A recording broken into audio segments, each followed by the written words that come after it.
सांपों के संपूर्ण कुल विनाश के लिए जन्मेजय ने किया था सर्पमेध यज्ञ।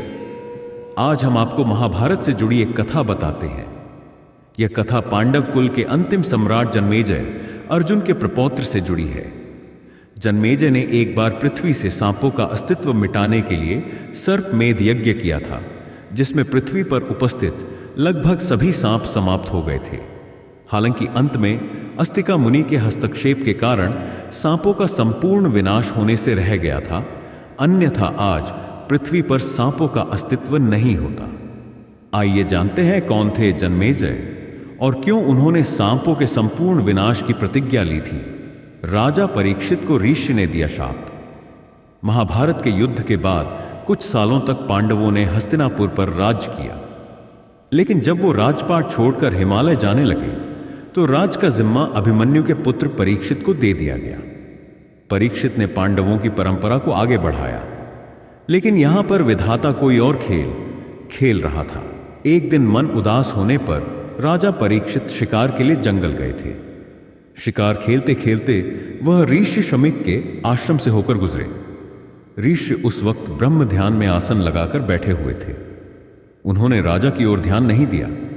इस पर परीक्षित को बहुत तेज गुस्सा आया और उन्होंने ऋषि के गले में एक मरा हुआ सांप डाल दिया। जब ऋषि का ध्यान हटा तो उन्हें भी बहुत गुस्सा आया और उन्होंने राजा परीक्षित को शाप दिया कि जाओ, तुम्हारी मौत सांप के काटने से ही होगी। राजा परीक्षित ने इस शाप से मुक्ति के लिए तमाम कोशिशें की, लेकिन कोई फायदा नहीं हुआ। कैसे हुई राजा परीक्षित की मौत? राजा परीक्षित ने हर मुमकिन कोशिश की कि उनकी मौत सांप के डसने से न हो। उन्होंने सारे उपाय किए, ऐसी जगह पर घर बनवाया जहां परिंदा तक पर न मार सके, लेकिन ऋषि का शाप झूठा नहीं हो सकता था। जब चारों तरफ से राजा परीक्षित ने अपने आप को सुरक्षित कर लिया तो एक दिन एक ब्राह्मण उनसे मिलने आए। उपहार के तौर पर ब्राह्मण ने राजा को फूल दिए और परीक्षित को डसने वाला वो काल सर्प तक्षक उसी फूल में एक छोटे कीड़े की शक्ल में बैठा था। तक्षक सांपों का राजा था। मौका मिलते ही उसने सर्प का रूप धारण कर लिया और राज परीक्षित को डस लिया। राजा परीक्षित की मौत के बाद राजा जन्मेजय हस्तिनापुर की गद्दी पर बैठे। जन्मेजय पांडव वंश के आखिरी राजा थे। राजा जन्मेजय का सर्पमेध यज्ञ। जन्मेजय को जब अपने पिता की मौत की वजह का पता चला तो उसने धरती से सभी सांपों के सर्वनाश करने का प्रण ले लिया और इस प्रण को पूरा करने के लिए उसने सर्पमेध यज्ञ का आयोजन किया।